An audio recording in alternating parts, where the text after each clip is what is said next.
The opinions made in this video do not necessarily coincide with that of Imaginary Goddess, or anyone else for that matter. Viewer discretion is advised.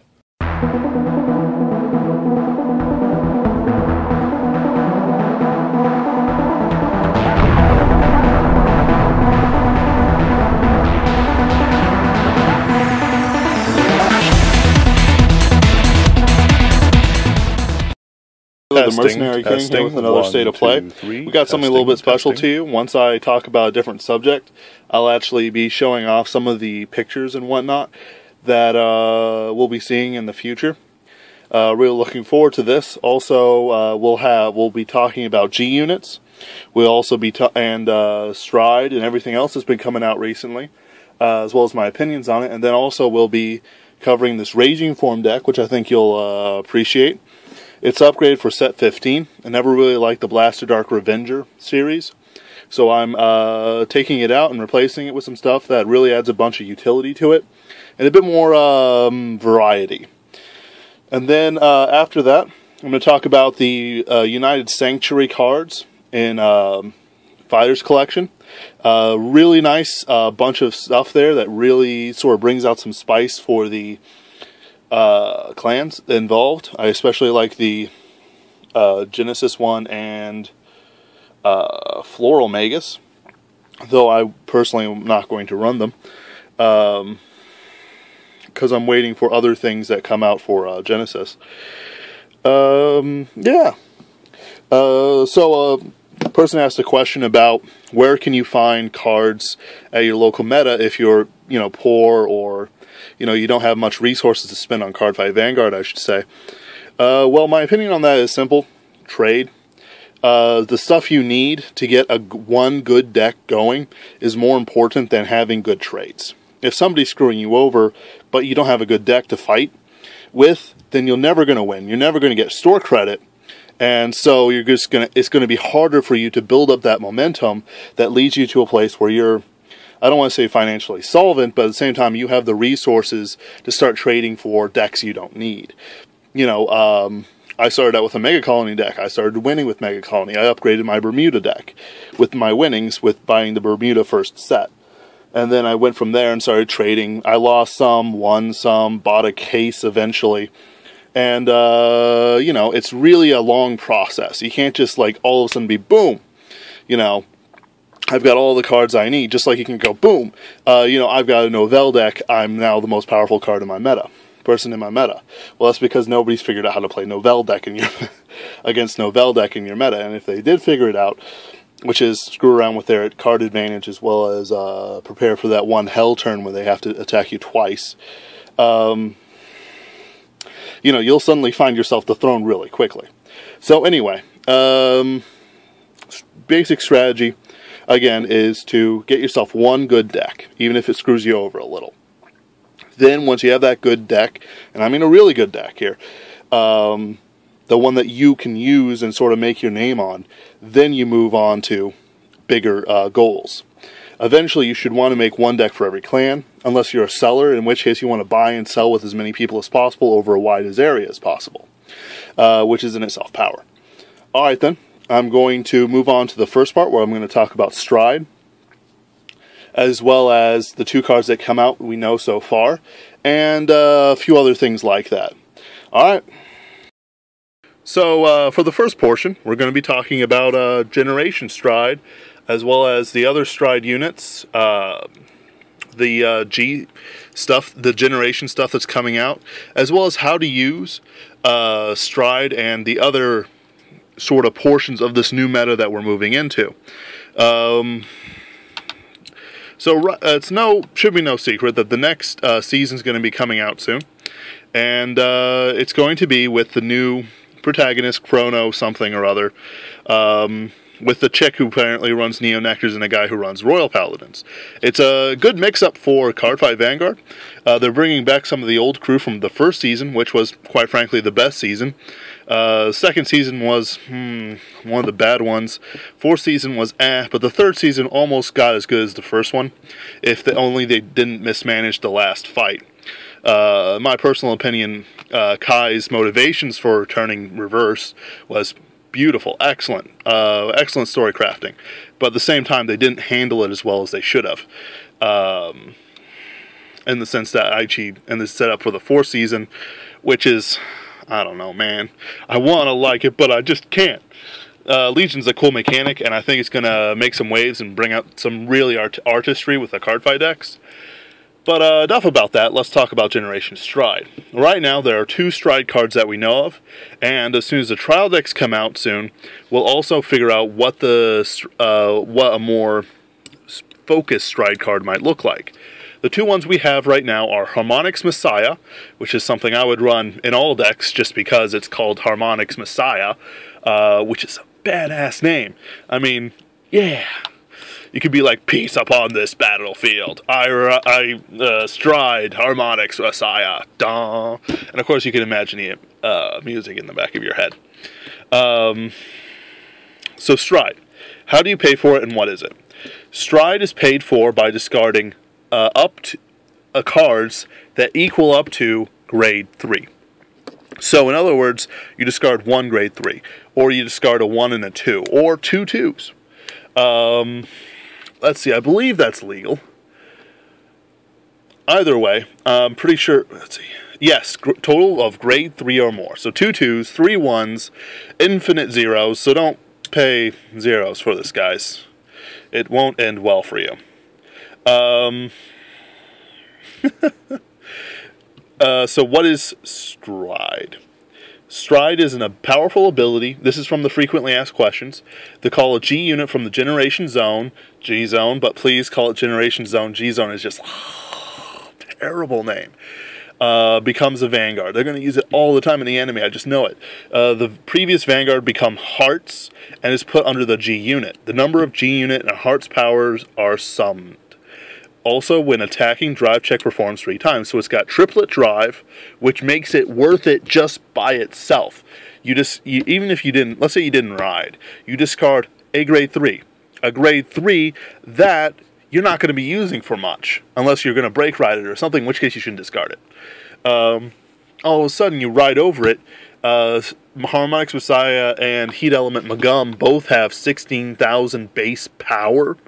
All of a sudden you're hitting with a 27,000 triplet drive attack. No abilities, because Stride does not gain the ability of the hearts underneath it. But at the same time, 27 power for a discardation of 1 card. Shadow Paladins, 10,000 power to Raging Form and attack again for -3 cards. This is a really fantastic power. Let's talk about how you sort of set up your decks. First off, you have your deck set up onto one side on your right, normally, and then in the new playmats, the Generation Zone is above the Damage Zone. Fortunately, these cards have a different card back than the rest of the deck, and, by the way, you can use different sleeves for it, according to Bushiroad. You won't mix them up. I actually recommend having different sleeves. If someone tries to roll shark you, call a judge, explain to judge what the facts are, the frequently asked questions, what it says, and then he should side with you. Of course, judges can be paid off, corrupt, idiots, that sort of thing. You gotta, sort of have to look at it yourself. If all else fails, just say, okay, unsleeve the cards, have them up top. They can't complain about that. It doesn't go into the deck, you see. You can have up to 8 cards. Sorry, 8 G units, 4 maximum of each copy. And, just a second. 4 maximum of each copy. So, in other words, 2 Magums, 2 Harmonics Messiahs. What can you use this stuff for besides Stride? By the way, the Stride returns face up to the Generation Zone. And then the heart becomes Vanguard. If it looks like whatever's on top is on top, because it says that Legions return to the way they were before. You don't read Legion or anything like that. Stride does not count as a ride, so effects involving ride or placed on Vanguard Circle are not activated. So that's a bit of a bummer, I guess. But what they're doing is they're trying to keep the combos down. Because you could combo an immense amounts of things just with striding. Harmonics Messiah, Heat Element Magum. Fortunately, both are not archetypes in any way, so that helps as well. These are counted as grade 4s, by the way. So right now there are 4 grade 4s. Harmonics Messiah, Heat Element Magum, Novell, and then Sylvest. Sylvest, of course, cannot be used. And it's fairly generic. So, let's ride this card face down. Excuse me. They're apparently strode face down on the Vanguard circle. Let's ride this face down card on your Vanguard circle. Pardon me. Sometimes the wording gets me a bit tripped up. This is a very new ability, and even though I've studied it, it's still a bit amazing to me just how all that's involved with it. So, let's see. When Stride continues until the end of the owner's turn, break ride abilities and any abilities like Legion or so on does not affect it. One of the benefits of using this card is the fact that it overcomes deletion. It gains the name of the deleted card, as well as the power, the 10,000, 11,000, 13,000, sorry, 11,000 base. Remember, cross rides don't make it go up to 28,000. It will always be 17,000 or less, unless it rides over Novell. Sorry, strides over Novell, which will make it a 28. Yes, that's right, 28. You can't ride these normally, if I am understanding this correctly, because they are G units and they're different, and they can't be played in the deck itself, but at the same time, I don't think that'll matter too much. What are the things that you can use these G units for? The reason why you have to run every G unit in your deck for all full 8 is because they can be used to get rid of being ride stuck. You flip over so that they're face up 2 stride units, G units, generation units. There we go. 2 generation units, and then you look at the top 2 cards of the deck. Top 5 cards of the deck. If there is the card that you need to ride, after you demonstrate, of course, that there is no grade 1 in your deck, you discard 2 cards and ride that grade 1. Grade 2, grade 3, so on and so forth. It's bad in the sense that it minuses you. It's good in the sense that you're not grade stuck.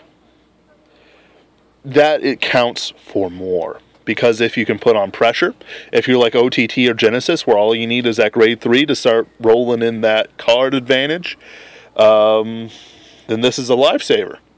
Really great card. I'm sure there's going to be a heck of rule sharking when it comes to it once the tournaments start and we can start using it. But at the same time, deal with it and just make sure you're doing it correctly. Personally, I'm not really a big fan of these. I like Harmonics Messiah.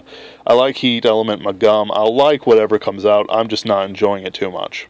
Some suggestions: if you have an older playmat like myself, just tell the opponent where your generation units are as why you're choosing it. Personally, because I have a very large damage zone, I'm going to put it above where the trigger check will be and just say, hey, I'm going to move my trigger checks to the Guardian Circle.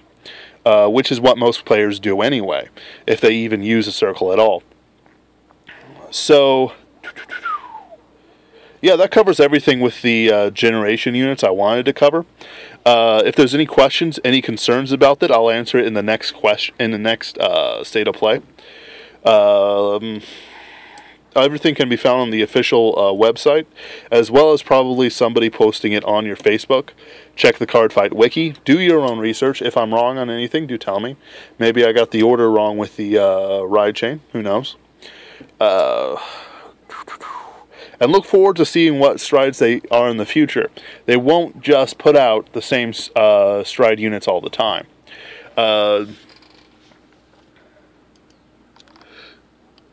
Shockwave player stopped. Just so you know, don't remember if I mentioned this or not, stride does come with the name of the unit, the power of the unit, but none of the abilities. So in other words, you can't use glory on it, which is a great pity. But at the same time, it removes delete. It allows archetypes to go off, and as long as they involve just the rear guards, as well as a few other things that I think will be good for the state of play in general. Alright. Going on to the next segment now. Hey guys, we're coming up to the last part of the show. I'll be talking about the 5 United Sanctuary cards, 6, that come in the Fires collection that are not Legion. We've got Sprout, Jewel Knight, Camille, Floral Magus, Halberd, there we go, Revenger, Parador, Twin Blade Revenger, Margot, Spiral Celestial, Helm, and Goddess of the 4 Seasons, Persephone. Alright, so let's start with Jewel Knight, Camille. It's a pretty good ability. 11k. All these are 11k base, by the way. With, her Limit Break 4 being Counterblast 1 at the beginning of your main phase if the number of rear guards you have are 3 or less. By the way, it does not have to be Jewel Knight rear guards. You may pay the cost. If you do, search your deck for up to 1 Jewel Knight in the card name, call it to rear guard circle, shuffle deck. What you can do is run this card with a bunch of other summoners for Jewel Knights. Sybil is the one that comes to my mind most readily. readily, as she summons out a Jewel Knight for Counterblast 2 when she's placed on the Vanguard circle. Let's see here. Then we also have cards that are like the 12k, 10k attacker when you have 4 or more Jewel Knights. It works in a Jewel Knight deck and a non-Jewel Knight deck, as you could run some Jewel Knight cards that also run in that do not require, Jewel Knight rear guards. There's only a few of them, but I'm sure that they're all very useful. Then also, when this unit attacks a Vanguard, this unit gets plus 2,000 until end of battle. These are mostly 13k attackers or more. Parador being pretty powerful, honestly, but at the same time expensive cost. Let's talk about him, I guess. Halberd Revenger, Parador. He's a Limit Break 4, Counterblast 1, and choose 2 rearguards with a Revenger in the card name and retire them. When this unit attacks a Vanguard, you may pay the cost. If you do, this unit gets plus 10k and a crit till end of battle. Pretty strong, pretty strong. Then we have Counterblast to Revenger. When this unit is placed on the Vanguard circle, you may pay the cost. If you do, search your deck for up to 1 grade 1 or less card, call it to rearguard circle in the same column as this unit, shuffle your deck. So, uses for this card. First off, it's like the moving forward of Shadow Paladins has been pretty interesting. It starts off super expensive, a lot of restrictions, a lot of card discards, killings, so on and so forth, and then it starts going down as they realize that they can make things more powerful as the power creep goes up. PBO back in the day was immensely powerful. It hit 21k with an AK booster behind it, and it always had it always seemed to be able to pull off its their ability when you had a skilled player at the worst possible time for you. Problems? It was Counterblast 3 and a Persona Blast, which is kind of ill. At the same time, you were keeping your columns, and so you'd basically set up a perfect field, and then you start discarding Persona Blasts for the Vanguard's ultimate ability. So, Parador is Counterblast 1, kill 2 Revengers. This is perfect for a Revengers deck, obviously. You summon up the mana card, that is basically you put it onto the rearguard circle, you summon up another one, and then you, summon up to rearguard circle, you summon up a grade 1, and at the end of the turn, that grade 1 goes away. Well, Parador is like, okay, you attack with it, you kill it with Parador, and then you get the plus 10k and a crit. Counterblast 1's pretty cheap. There's a lot of free summons slash things that benefit from summoning, so you could either run the 12k attackers, or you could run something that gets plus 3k for everything that every grade 1 that's summoned. Whatever you desire. It's not like Drag Ruler, which has sort of a significant procession as well as a winning image. That's quite intense, really, but at the same time, still not as good as Raging Form. This is a card that'll be fun for any deck. Shadow Paladins, like Mega Colony right now, have a lot more Vanguards to work with that are all legitimate, rather than just say one or two that you have to sort of work in combination. Raging Form, Mordred, Phantom. Ildona not really being as useful as he once was. Then we've got Shadow Blaze and a few other ones that I'll be talking about in a bit, as I discuss my current Shadow Paladin deck, as I have discussed in my current Shadow Paladin deck. So, let's see, next we're going to Twin Blade Liberator Margot, another 11k. This is Counterblast 2, Limit Break 4, obviously. Counterblast 2 Liberators, and choose a Rearguard Liberator in the card name, put it at the bottom of the deck. Oh my, it looks like he's almost a foil for Parador. Look at the top 2 cards of your deck. Search for 2 cards, call them to separate open rearguard circles. Those units get plus 5k until end of turn. Put the rest at the bottom of the deck in any order. When this unit attacks a Vanguard, this gets plus 2k until end of battle. Honestly, I don't much care for him. Zahid, Awakening Liberator Freed, that's what his name is, does it better. Counterblast 1 for plus 2 on ride. This is on call, which is slightly better, but at the same time, it doesn't really matter too much. I mean, those units get plus 5k until end of turn, but at the same time you get 2 triggers. That's not... It's good in the sense that you get plus 5k, but what happens afterwards? Do you ride a Garmor, and then you send them back to the bottom of the deck? I've seen Gold Paladin players screw themselves over because there's so much at the bottom of the deck that is triggers, or things they don't want to ride. And that sort of clutters up, removes... put statistics against you rather than for you. So I'd run him. You know, if you like that sort of thing, if you like, you know, the potential for 17k columns and all that jazz, 12k boosters, go for it. He's not a bad card. He's just not the card I want. With the set 17 stuff coming out, this guy loses a lot of his punch, but at the same time, he's a very fine card. Let's move on to the next one. He's just not one I like. Spiral Celestial Helm. This one's a bit more complex, but it's Angel Feather. I think that will have a kick out of it. Counterblast 1, choose a card from your hand and put it into the damage zone. Pretty standard. Choose a card from your face-up card from your damage zone, put it into the hand. And this unit gets plus 5k until end of turn. If you have a face-up card called Spiral Celestial Helm in your damage zone, this unit gets a crit. So in other words, you could fix it by putting the card Spiral Celestial Helm from your hand into the damage zone. This ability cannot be used until the rest of the turn. Counterblast 1, this unit gets plus 2k until end of turn. Yeah, it's a bit overpowered in the sense that it'll hit 18k for a Counterblast 2 and a crit, as well as with a whole bunch of Celestial boosters, support, so on and so forth. You could easily hit 27k for 2 Counterblasts. I feel that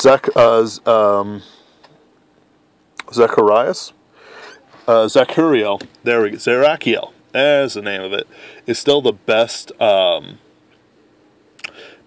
Vanguard for Angel Feather.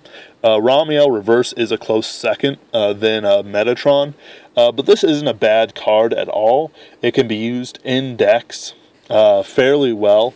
Zerachiel.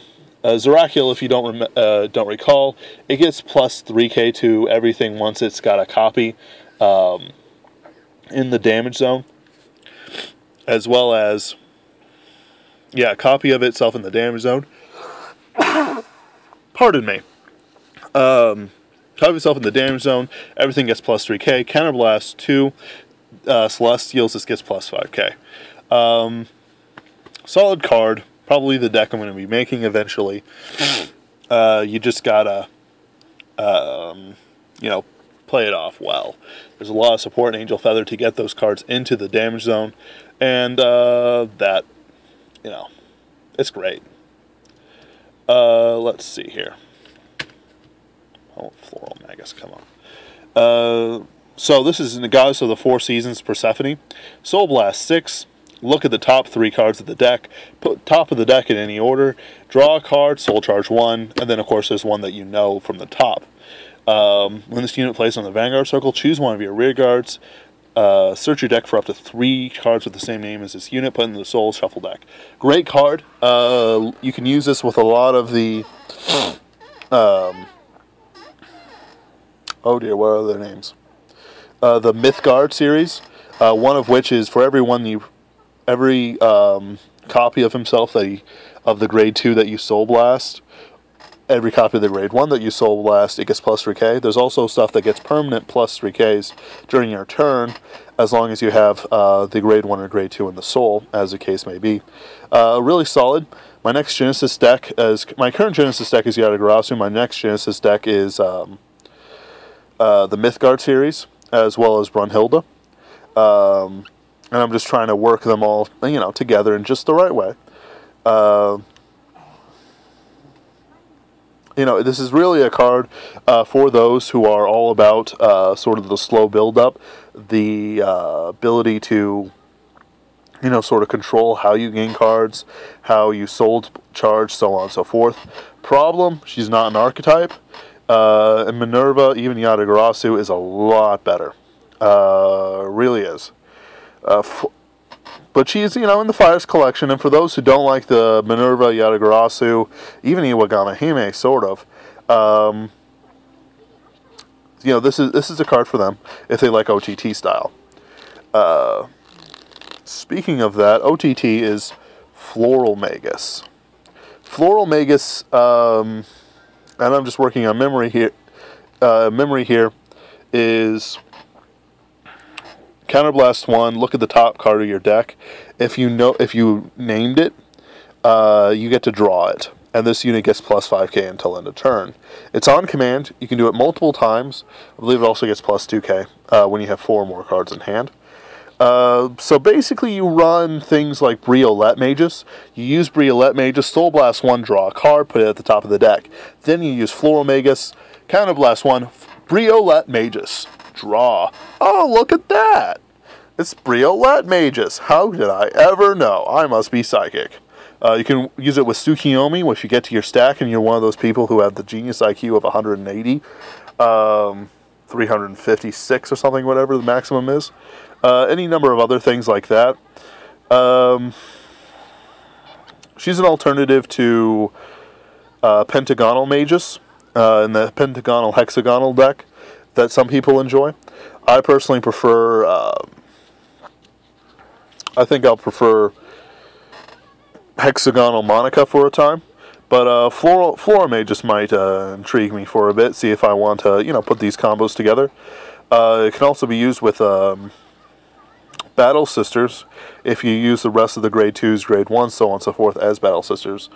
They've got a good 11k attacker, Tom, so on and so forth, and it's really just how you want to play the style.